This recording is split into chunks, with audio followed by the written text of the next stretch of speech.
नमस्कार दोस्तों, आप सभी का आपके अपने YouTube चैनल पर स्वागत है। तो बीएसटीसी का नोटिफिकेशन आ चुका है और आपके अगस्त में है वो एग्ज़ाम होने वाले हैं। तो इसी के संबंध में हम है वो आपके सामान्य ज्ञान के जो राजस्थान से पूछे जाने वाले जो प्रश्न है, जो आपका 2022 का पेपर हुआ था उसके अंदर जो पूछे गए प्रश्न है, उन प्रश्नों को लेकर के आए हैं। तो फटाफट से इस प्रश्नों को देखते हैं। संभवतः इन्हीं में से है वो प्रश्न पूछे जा सकते हैं। तो चलिएगा आज की इस वीडियो की शुरुआत करते हैं। वीडियो में एंड तक बने रहना, यदि चैनल पर नए हो तो सब्सक्राइब कर लीजिएगा। चलिएगा फर्स्ट क्वेश्चन की ओर बढ़ते हैं। हमारा ये जो आपका जीके का जो पोर्शन है वो आपको खंड भाग ब के अंदर देखने को मिलता है, जिसमें सामान्य ज्ञान जो राजस्थान से संबंधित प्रश्न है वो आपसे पूछे जाते हैं। इसमें प्रश्न संख्या 51 रहता है। तो यहाँ पर प्रश्न है कि निम्नलिखित में से पश्चिम राजस्थान में सिंचाई हेतु किस नहर परियोजना का है वो विकास है वो किया गया है। यहाँ पर आपको ऑप्शन में देखने को मिल रहा है इंदिरा गांधी नहर परियोजना, चंबल नहर परियोजना, सोम कमला अम्बा नहर परियोजना, गुड़गांव नहर परियोजना। तो इसका जो राइट आंसर हो जाएगा वह आपका हो जाएगा ए वाला जो राइट आंसर हो जाएगा इंदिरा गांधी नहर परियोजना है। इस परियोजना को है वो पश्चिम राजस्थान के अंदर है वो सिंचाई हेतु है वो इस नहर परियोजना का है वो विकास है वो किया गया है। नेक्स्ट हमारा जो प्रश्न है उसकी ओर बढ़ते हैं दोस्तों। बहुत ही महत्वपूर्ण प्रश्न है, क्लास को बीच में नहीं छोड़िएगा, बहुत ही महत्वपूर्ण है। आज का सेशन आपको बीएसटीसी को लेकर के आगामी जो परीक्षा है, जो एलडीसी की जो परीक्षा होने वाली है, उसके लिए भी ये प्रश्न महत्वपूर्ण होने वाले हैं। और अन्य जो राजस्थान के जो एग्ज़ाम होने वाले हैं उनके लिए भी ये सेशन महत्वपूर्ण है। यदि आप अन्य राजस्थान पुलिस और एलडीसी की भी तैयारी कर रहे हैं तो ये सेशन आपके लिए महत्वपूर्ण है। तो प्लीज़ वीडियो को एंड तक देखते रहिए, बहुत ही हेल्प मिलने वाली है, क्योंकि ये बीएसटीसी का जो जीके का पोर्शन होता है जो आपका खंड ब के अंदर आता है, उसमें से 2022 का पेपर के ये प्रश्न हमने लिए हैं। चलिएगा हमारा नेक्स्ट क्वेश्चन है कि मरुस्थलीकरण के विस्तार से संरक्षण की कौन सी तकनीक सबसे उपयुक्त है। तो इसके अंदर खंड ए है कि मृदा नमी का संरक्षण, बी होता है बी सेक्शन के अंदर है भूमिगत जल भरण पुनर्भरण, और सी इसका है कि बालुका स्तूप स्थिरीकरण, और डी होगा वात रोधी वृक्षारोपण पट्टी। तो इसका जो राइट आंसर होगा वह आपका डी वाला हो जाएगा कि वात रोधी जो वृक्षारोपण जो पट्टी है वो इसका राइट ऑप्शन हो जाएगा। नेक्स्ट हमारा क्वेश्चन नंबर 3 है। तो क्वेश्चन नंबर 3 की ओर बढ़ते हैं दोस्तों। यहाँ पर राष्ट्रीय राजधानी क्षेत्र जिसे एनसीआर भी कहा जाता है, एनसीआर में सम्मिलित होने के कारण जो राजस्थान है, राजस्थान के किन जिलों में औद्योगिक विकास की जो अत्यधिक संभावनाएं हैं, तो इसका ऑप्शन ए के अंदर दिया गया है बूंदी और झालावाड़, ऑप्शन बी है जैसलमेर जोधपुर, ऑप्शन सी है बांसवाड़ा डूंगरपुर, और ऑप्शन डी है अलवर और भरतपुर। तो इसका जो राइट आंसर हो जाएगा अलवर और भरतपुर। इनके अंदर क्या किया गया है कि राष्ट्रीय राजधानी क्षेत्र है, ये एनसीआर के अंदर इनको सम्मिलित तो किया गया है। इसी कारण इन जिलों के अंदर औद्योगिक विकास की जो है वो संभावनाएं देखने को मिल रही है। प्रश्न संख्या 4 है हमारा, वैसे तो 54 है लेकिन प्रश्न संख्या 4 है। क्रम वाइज के हिसाब से देखें तो इस बगोल का सर्वाधिक उत्पादन राजस्थान के किस जिले में होता है। तो इसका आपका राइट आंसर हो जाएगा जालोर जिला है, उसके अंदर इस बगोल का सर्वाधिक उत्पादन है वो राजस्थान के अंदर किया जाता है। नेक्स्ट हमारा क्वेश्चन की ओर बढ़ते हैं। तो क्वेश्चन नंबर 5 है हमारा कि राजस्थान में निर्यात संवर्धन एवं औद्योगिक पार्क जिसे ईपीआईपी कहाँ स्थित है। तो इसका जो आपका राइट आंसर हो जाएगा वह हो जाएगा सीतापुर, जो कि जयपुर के अंतर्गत पड़ता है। वहाँ पर आपका है वो आईपीआईपी जो पार्क है, औद्योगिक पार्क है, वो आपका स्थित है सीतापुर जयपुर के अंदर।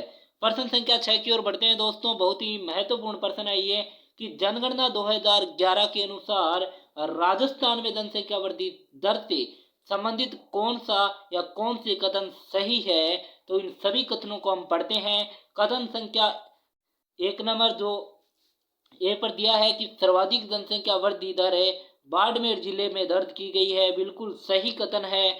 कथन संख्या 2 है कि न्यूनतम जनसंख्या वृद्धि दर गंगानगर जिले में दर्ज की गई है, यह भी कथन है वो सही है।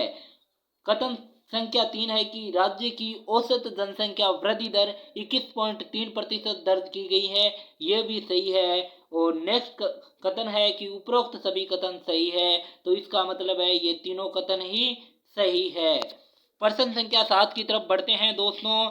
बहुत ही महत्वपूर्ण प्रश्न है ये। 2011 में राजस्थान के कौन से जिलों में 500 से अधिक जनसंख्या घनत्व दर्ज किया गया है? तो वो आपका हो जाएगा जयपुर और भरतपुर। ऐसे जिले हैं जो 2011 की जनगणना के अनुसार 500 से अधिक जनसंख्या घनत्व दर्ज करने वाले जिलों की श्रेणी में आते हैं। प्रश्न संख्या 8 की ओर बढ़ते हैं। प्रश्न संख्या 8 है कि ख्यालों में सबसे पहले खेले गए ख्याल को किस नाम से जानते हैं? तो इसका हो जाएगा तुर्रा कलंगी के नाम से जाना जाता है।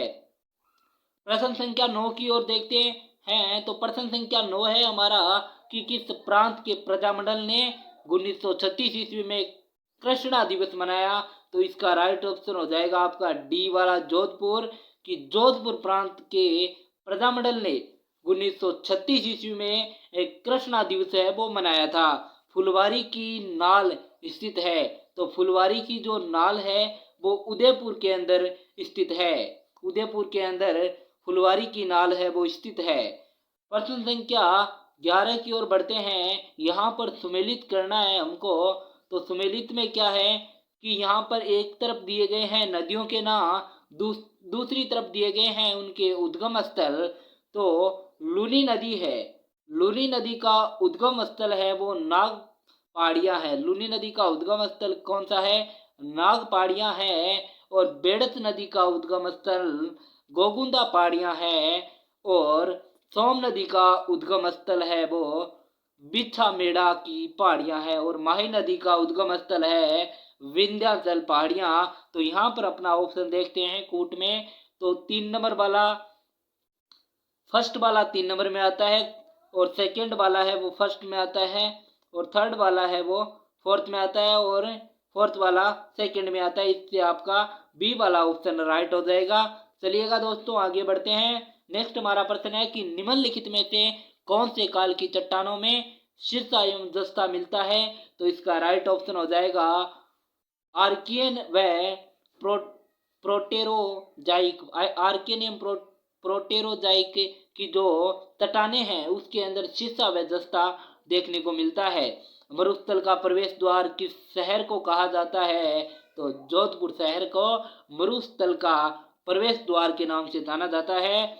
आगे बढ़ते हैं। नेक्स्ट हमारा प्रश्न है राजस्थान में सेवा क्षेत्र का स्थिर 2011-12 के अनुसार बुनियादी मूल्यों पर सकल राज्य मूल्य वर्धन GSVA वर्ष 2011-12 की तुलना में वर्ष 2020-21 में कितने प्रतिशत की औसत वार्षिक वृद्धि को दर्शाता है? तो इसका ऑप्शन हो जाएगा सी वाला 5.18% है वो दर्शाता है। प्रश्न नेक्स्ट हमारा प्रश्न है कि पंचायती राज को संविधान के भाग 9 के किस अनुच्छेद में जोड़ा गया है? तो इसका राइट ऑप्शन हो जाएगा आपका सी वाला अनुच्छेद 243 के अंतर्गत जोड़ा गया है। नेक्स्ट हमारा प्रश्न की ओर बढ़ते हैं। नेक्स्ट हमारा जो प्रश्न है उसकी तरफ बढ़ते हैं। नेक्स्ट हमारा प्रश्न है प्रश्न संख्या 66 है कि शेरगढ़ वन्य जीव अभ्यारण्य राजस्थान के निम्नलिखित में से किस जिले में स्थित है? तो इसका राइट ऑप्शन हो जाएगा 12 जिले के अंतर्गत शेरगढ़ वन्य जीव अभ्यारण्य है वो देखने को में मिलता है। राजस्थान सूचना आयोग का गठन कब हुआ? तो राजस्थान सूचना आयोग का गठन 18 अप्रैल 2006 को किया गया था। नेक्स्ट हमारा प्रश्न है वार्ड सभा अध्यक्ष की अनुपस्थिति में वार्ड सभा की अध्यक्षता कौन करता है? तो वार्ड सभा अध्यक्ष की अनुपस्थिति में वार्ड सभा की अध्यक्षता है वो वार्ड सभा सदस्यों द्वारा अपने में से ही बहुमत से निर्वाचित जो सदस्य होते हैं वे सदस्य ही उस वार्ड सभा की अध्यक्षता करता है। तो इस तरह हमारा राइट ऑप्शन हो जाएगा सी वाला, यानी वार्ड सभा सदस्यों द्वारा अपने में से ही बहुमत से निर्वाचित सदस्य उस वार्ड सभा की अध्यक्षता करता है वार्ड सभा अध्यक्ष की अनुपस्थिति में। नेक्स्ट हमारा प्रश्न है राजस्थान उच्च न्यायालय के पहले मुख्य न्यायाधीश कौन थे? तो राजस्थान के उच्च न्यायालय के पहले मुख्य न्यायाधीश की बात की जाए तो के वर्मा इसके पहले मुख्य न्यायाधीश माने जाते हैं। प्रश्न नेक्स्ट हमारा प्रश्न है प्रश्न संख्या 70 की ओर बढ़ते हैं। तो 1977 में पंचायती राज व्यवस्था का मूल्यांकन करने तथा इन्हें अधिक कारगर बनाने हेतु गठित समिति है। तो गठित समिति का नाम है अशोक मेहता समिति, जो 1977 में पंचायती राज व्यवस्था का मूल्यांकन करने तथा इन्हें अधिक कारगर बनाने हेतु है वो गठित की गई थी, अशोक मेहता समिति। प्रश्न संख्या 71 की ओर बढ़ते हैं कि किसी विधेयक पर संवैधानिक उपबंध के तहत राज्यपाल की सिफारिश अपेक्षित थी, किंतु बिना राज्यपाल की सिफारिश उसे राजस्थान विधानसभा में पुनः स्थापित किया गया और उसे पारित करके राज्यपाल को भेज दिया।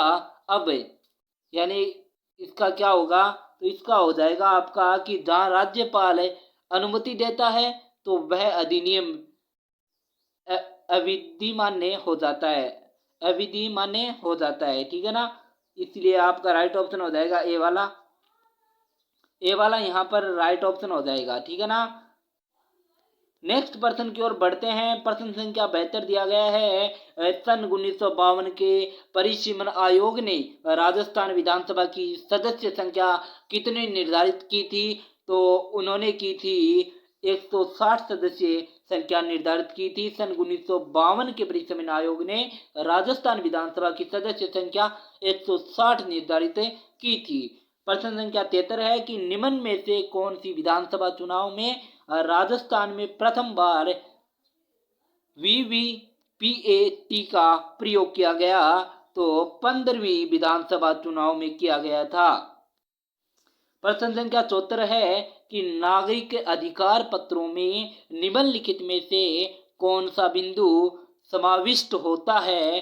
तो नागरिक का अधिकार भी समाविष्ट होता है, कार्य विभाजन एवं समयावधि भी इसके अंतर्गत आती है, अपील एवं शिकायत प्रक्रिया भी नागरिक अधिकार पत्रों के अंतर्गत आती है। इसका मतलब है ये सभी इसी के अंतर्गत सम्मिलित होते हैं। नेक्स्ट हमारा प्रश्न है कि राजस्थान पंचायती राज अधिनियम 1953 को किस वर्ष में संशोधित किया गया? तो वो 1994 में यानी 1949 में इसको संशोधित किया गया था। प्रश्न संख्या 76 है कि राजस्थान में ग्रामीण क्षेत्र के स्थानीय स्वशासन के लिए कौन सी संस्था कार्यरत है? तो वो है आपकी पंचायती राज व्यवस्था। और नेक्स्ट हमारा है कि राजस्व संबंधी मामलों की जिला स्तर पर अंतिम सुनवाई निम्न में से कौन करता है? तो जिला कलेक्टर करता है भाई। जिला कलेक्टर है वो राजस्व संबंधित मामलों की जो अंतिम सुनवाई जिला स्तर पर की जाती है वो जिला कलेक्टर के द्वारा की जाती है। प्रश्न संख्या 78 है कि राजस्थान की कौन सी विधानसभा में सदस्यों की संख्या 200 की गई जो वर्ष 2026 तक यथावत रहेगी? तो वो आपकी छठी जो विधानसभा सदस्यों की संख्या है वो 200 नियुक्त की गई थी राजस्थान की विधानसभा में। नेक्स्ट हमारा सही उत्तर चुनना है कि राजस्थान के राज्यपाल कुलाधिपति होते हैं। इसका क्या होगा कि सभी राज्य विश्वविद्यालयों के होते हैं, यहाँ पर ही मिल गया, सभी राज्य विश्वविद्यालयों के होते हैं। प्रश्न संख्या 80 है कि सरपंच एवं उप सरपंच की अनुपस्थिति में ग्राम सभा की बैठक की अध्यक्षता कौन करता है? तो वो करता है ग्राम सभा द्वारा बहुमत उद्देश्य के लिए निर्वाचित व्यक्ति द्वारा है वो किया जाता है। सही क्रम में व्यवस्थित करना है, सही क्रम को छांटिए। तो सही क्रम आपका है कि मुख्यमंत्री होता है, उसके बाद कैबिनेट मंत्री बैठता है, फिर संसदीय सचिव होता है और फिर राज्य मंत्री और फिर उप मंत्री की बारी आती है भाई। आगे बढ़ते हैं प्रश्न संख्या 82 की ओर।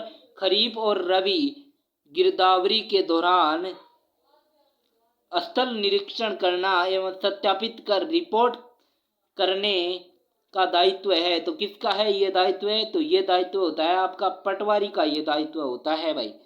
प्रश्न संख्या 83 है कि जोधपुर में 1929 में किसके नेतृत्व में मारवाड़ हितकारिणी सभा की स्थापना हुई थी? तो वो हुई थी आपकी जयनारायण व्यास की नेतृत्व में हुई थी। ये 1929 के अंदर जोधपुर के अंदर की गई थी मारवाड़ हितकारिणी सभा की स्थापना जयनारायण व्यास के द्वारा। प्रश्न संख्या 84 है कि राजस्थान के गठन के समय प्रथम चरण के दौरान गठित मत्स्य संघ में कितनी रियासतें शामिल थी? तो भाई 4 रियासतें इसके अंतर्गत शामिल थी। 85 नंबर प्रश्न है कि दक्षिण पूर्वी राजस्थान की बोली कौन सी है? तो वो आपकी मालवी है। प्रश्न संख्या 86 है कि राजस्थान में गुरु वशिष्ठ पुरस्कार किस वर्ष से प्रदान किया जा रहा है? तो 1985 से 1986 से ये पुरस्कार है वो वितरित किया जा रहा है। ये पुरस्कार है वो दिया जा रहा है, प्रदान किया जा रहा है। प्रश्न संख्या 87 है कि नहीं जानते कि इतना बड़ा मुद्रित ग्रंथ भारत की ही क्या जगत की किसी भाषा में है या नहीं? उपयुक्त कथन किस ग्रंथ के बारे में कहा गया है? तो राग कल्पद्रुम के बारे में ये ग्रंथ, ये जो वाक्य है, कथन है, वो कहा गया है। प्रश्न संख्या 88 है कि निम्नलिखित लेखकों में से किसकी कहानी पर आधारित फिल्म पहेली का निर्माण अमोल पालेकर द्वारा किया गया है? तो विजयदान देथा की, जो विजयनाथ देथा है उस पर है वो, उसकी जो कहानी है पहेली उस पर है वो अमोल पालेकर द्वारा है वो फिल्म बनाई गई है, ठीक है ना। प्रश्न संख्या 89 है कि शहर में दिलवाड़ा मंदिर स्थित है? तो माउंट आबू के अंदर दिलवाड़ा मंदिर स्थित है।